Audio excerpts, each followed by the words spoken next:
Hello everybody, it's me, Nate, aka Devil Dog, and this time I'm back with a complete walkthrough of all the bosses of the Royal City of Rabanastre. It is a new 24-man raid that was just introduced in patch 4.1 for Final Fantasy Online. Now keep in mind, this will only cover the bosses and what you need to do to survive these boss battles. All the other stuff, the trash mobs and going through the level, I'm leaving out because, let's be honest, when you play this, I don't want to spoil that for you because it's pretty damn cool. Now keep in mind that all these boss battles are very heavily based on mechanics, and if you have a single group that screws up and doesn't get the mechanics right, it will lead to raid-wide wipes. So make sure you please pay attention to these move sets. The first boss you will come across is Mateus The Corrupt, and as the battle starts, he will call on ice azers to show up to attack you. They're nothing but little pathetic trash mobs, and when you defeat them, they will lay down a pretty decent sized AoE on the ground. After a while, it will go away.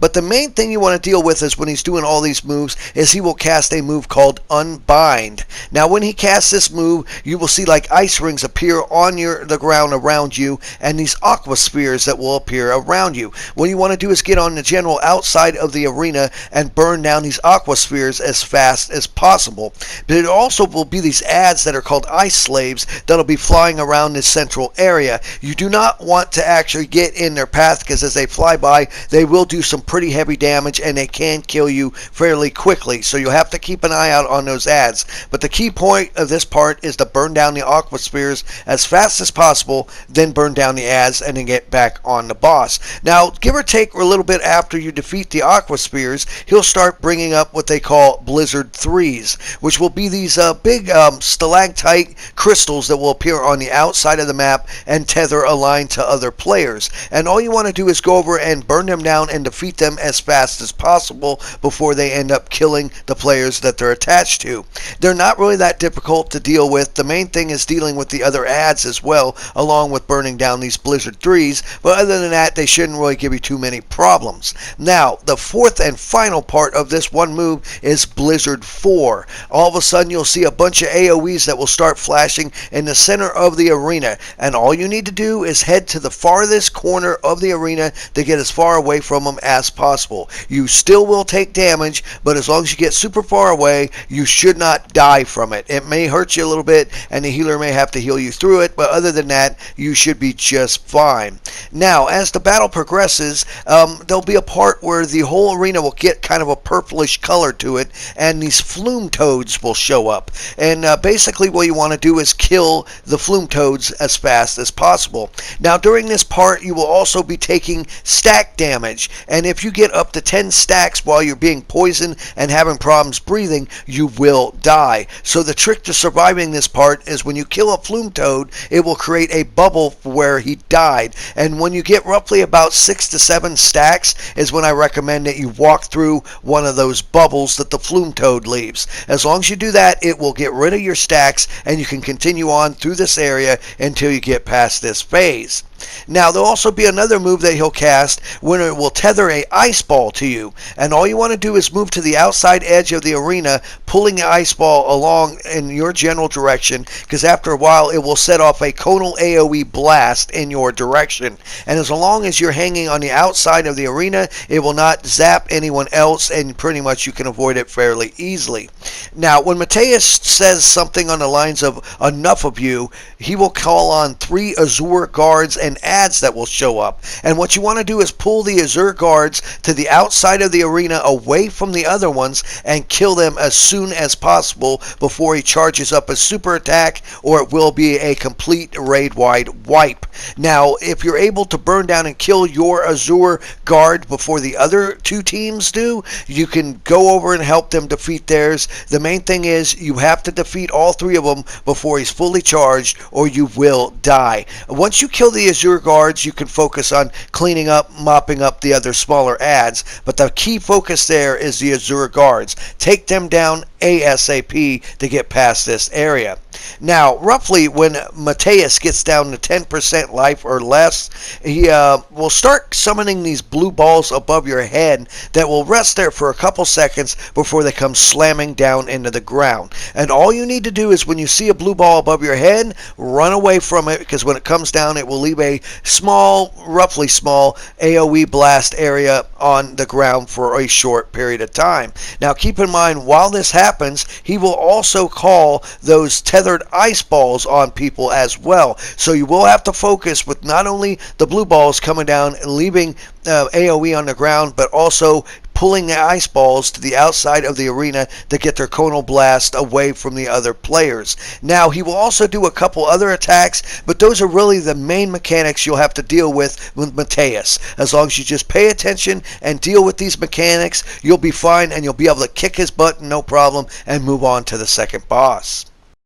Alright, the second boss is Hashim, the bringer of order. Now, first thing you want to do is place markers on this area to let each team know where they need to stay. Team A, B, and C needs to stay near their markers at all times, except for certain parts in the battle, which I'll tell you, because you definitely need to pay attention. Now, one of the first moves he does is he'll put something down called a control tower, which will be a big tower, and he'll slice it in half. And if you look very close, you can see which way it will fall. Just make sure to stay out of its way before it falls to avoid getting crushed. If you get crushed, it's an instant wipe. Now, right after he does this, he will do a move called Cleansing Flame. So you want to pay close attention to which one of his hands is glowing and run to the opposite side of the arena to avoid a one-shot insta-kill.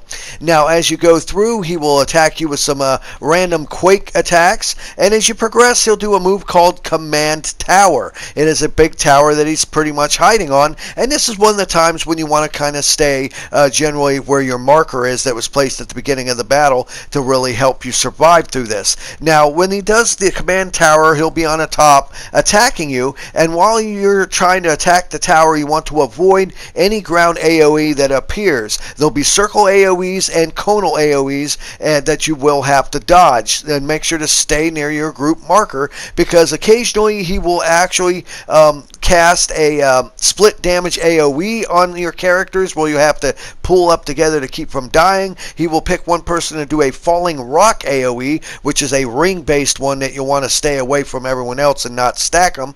But this area, he'll cast something called a sand sphere, and it's just a circle, but the key thing is much like the Azure guys from the first fight, you need to burn them down as fast as possible before he fully charges up. When they detonate, they will kill you. So burn down the sand spheres ASAP, get back onto the command tower and destroy it to get them away from that area.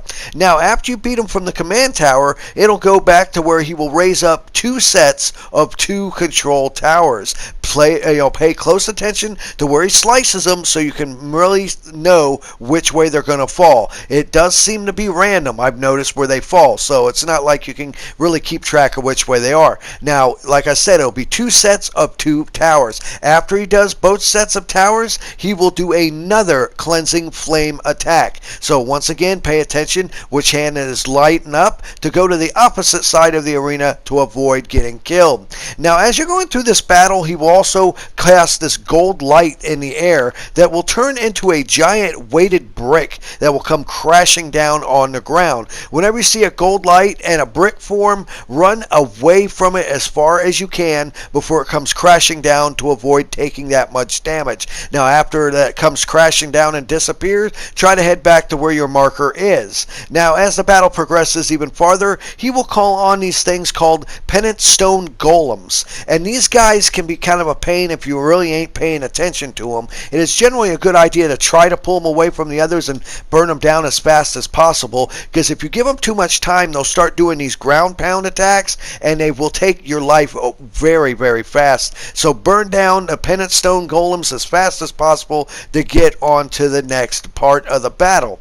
The next move will be called Tear Them Asunder. Now, this is the key thing to why you have the icons to tell you where to be, because once you see Tear Them Asunder, get to where your icon is and hang out, because he will create three towers that will fall into the center of the arena, and when he does that, it will leave a line AoE blocking you off to where you cannot move from that area, and then he will also have one of those sand spheres that will appear in your area. And this is another part where you have to burn down the sand sphere as fast as possible. He'll also sometimes attach a split damage AoE on you, or also the circle AoE that you'll have to lead away from the other people in order to beat that sand sphere. You gotta beat the sand sphere ASAP.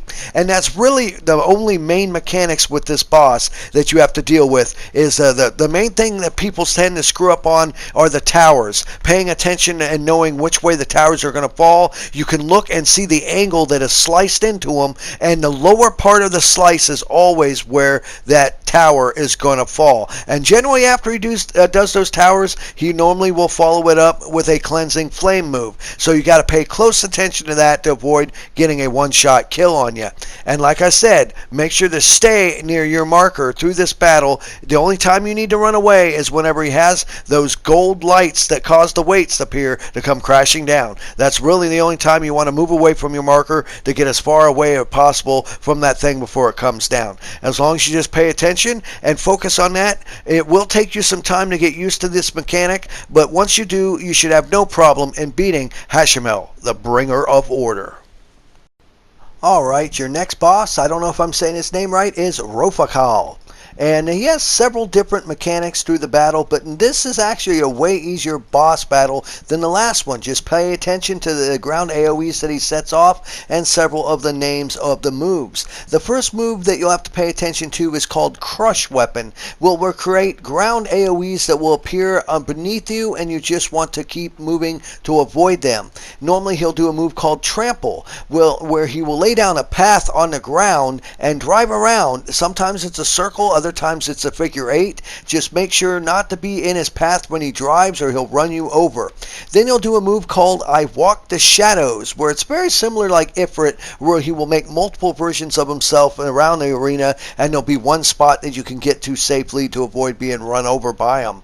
Now, as you progress through the battle, he will do a move called Sound the Battle Horns, and pretty much at this point each group should stick together. And once again, as you can see, you need to have a marker that will let each team know where they should be, because when he does sound battle horns, it will create a octagon shaped area, and you want each group to get into it because a ad will spawn. Now while you're in there, you can't get out. You have to kill the ad as fast as possible before he charges up his super attack. Now while you're killing him, you have to dodge AoEs and also him driving around. If you're not careful, he'll run you over while you're in the octagon, and it does lead to some kind of a pain in the butt to pay attention where he's actually going.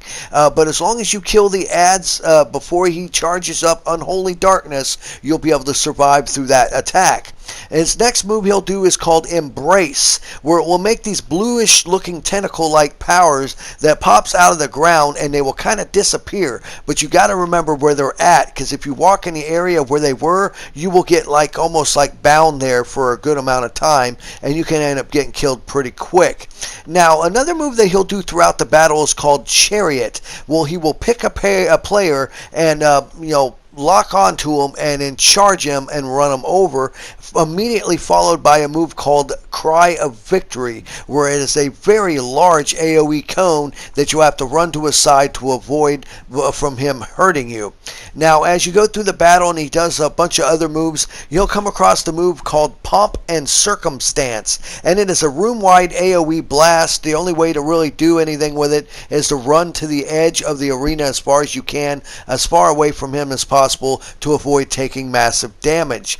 Now as you progress through the battle, he'll start adding new mechanics, including one I think it's called Dark Gaius, and it'll create it to where the whole area will get dark, and you'll see these blue circles on the ground. And what you want to do is run to these blue circles and activate them. You have to actually go up and click on them to activate them, and you have to activate all of them as fast as possible to avoid him doing a super move and causing you death. Other than that, that's really the mechanics you have to deal with this battle, is just making sure mainly to avoid him running you over, and also making sure that when you just pay attention, like the I Walk the Shadows, where he'll cast multiple versions of himself. And the other main one that most people seem to die on a lot was the fact of the Pomp and Circumstance, which was the room-wide AoE, and the sounding of the battle horns, which requires everybody in the group to get into your own octagon and kill the ads. Kind of treat it similar to the second boss, to where if you stay generally in the right area, you'll see it coming and you can get into it in time, and it really won't be that hard. This by far, I think, is the easiest boss out of all of them, especially once you get the hang of it and figure out what to do. I mean, at first, the Dark Gaius killed a lot of people because they didn't know that you were supposed to click on it. They were just standing in the middle, and that doesn't work. You physically have to click on the circles. But as long as you do that, you'll be able to beat them no problem and get to the last boss. Alright, your final battle of this dungeon is against Argath the Dalphus. I don't know if I said his name right. Now, this guy has several main mechanics you'll have to pay attention to as you go through this boss battle, including the Crush Weapon AoE that was from the previous battle, something called Soul Fix, where it's like a point break AoE that will give you stacks, and after you hit, I think it increases your damage, and after you get 3 of them, it'll turn you into a chicken, and you'll run to the outer part of the area. He'll also attack you throughout the battle with these narrow style conal frontal AoEs that you can dodge. Now, the key mechanic with this thing is at certain points he will start issuing you commands and a giant mask will appear on screen. Now, this is the key thing to getting through this battle, is pay attention to what the mask is. If it's a blue mask, you want to follow whatever he tells you to do. If it is a mask with red eyes, you want to do the exact opposite of what he says. And generally it'll be 2 different things he wants you to do. One is scatter, which means run around like an idiot. Now, naturally, if it is a blue mask, run around like an idiot. If it's a red-eyed mask, what you want to do is stop. Stay still until the end of it. Now, if it's actually, the other thing is called turn, and this is very simple. Now, if it's a blue mask and he says turn, that means look away from him during that. Now, if it's a red mask, red-eyed mask, and he says turn, you want to look towards him. Now, if you don't do this, you will gain stacks, which will lower your overall debuff and cause more damage and can make it a nightmare to actually beat this guy. Now, as you're going through, he also does a move called Judgment Blade, where it lays down these square AoEs on the ground that if you step in, they cause bleed. And if you end up getting a sword icon over top your head during this, you want to go to one of the outside corners of the area, because it will be a plus style AoE blast. Normally, if you go to the outside corners, it makes it a lot easier for the rest of the players. Then he normally follows it up by coming down with a giant room-wide AoE. So after you lay down that, you make sure to get far away from him as possible to avoid taking a massive amount of damage. Now, at a certain point in the battle, he will do something called Royal Blood, where he will spawn a bunch of these clones, and basically if you get one tethered to you, run away from them. But the trick is to try to pull them away from the other clones and just burn them down and kill them. They're really not that big of a deal.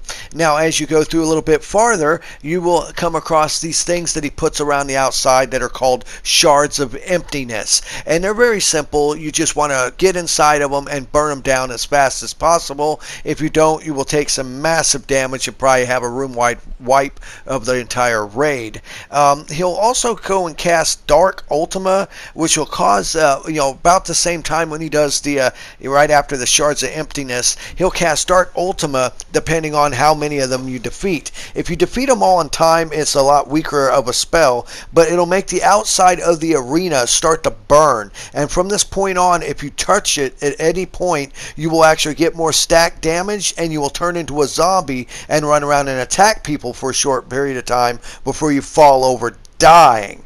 Now, the other thing that it was really weird is you'll get this weird icon over your head. It looks like a finger, and it'll start spinning. Now, anytime you touch your controller while it's spinning, it'll stop that finger, and whatever direction it's pointing in is that direction that you will run in. So you'll have to pay close attention, because he'll be doing those, the weird narrow conal AoEs you'll have to dodge, and he'll also do a move called Cold Blood, where the whole arena will looks like kind of foggy rockiness, except for one area that is an open circle, and you'll want to go to that to avoid from being hurt. Just keep in mind, if you actually have that little icon of the finger over your head, it can be kind of difficult to actually get your character to run where you want to, and it does last a good amount of while. Now, the other main move that you'll do is, I think it's called trepidation, and it's very similar to every other meteor type move, where you'll see red circles on the ground and meteors that are coming down, and you just want to make sure to have somebody stand in each one to avoid the meteors hitting the ground. But the main mechanic with this guy, no doubt, is the mask. Like I said, if it's a big blue mask, follow the commands that he orders. He's either going to tell you to scatter, which means run around, or turn, which means look away from him. If it's a mask with red eyes, do the opposite of what he tells you. That's the main mechanic with this, and as long as you just pay close attention to all the moves, watch out for the mechanics, including that knowing dread finger thing above your head that spins, you should be able to beat him fairly easy. He, once again, isn't the hardest boss. I think the second guy is. And if you get through this, you'll be so happy to realize, after a while, once everybody figures out the mechanics with these bosses, you'll realize it's really not that hard. This was Nate, aka Devil Dog, and I want to say thank you for everyone who watches this video. I want to say thank you for everyone who leaves a comment, and I want to say thank you especially to people who subscribe to my channel. Please let me know in the comments below if you felt that this video was helpful in any way whatsoever. Leave any sort of recommendations, any new games you want me to do reviews on, or any movies. And I always end my videos by saying, have fun, play hard, and remember, people, the devil is in the details. Peace out.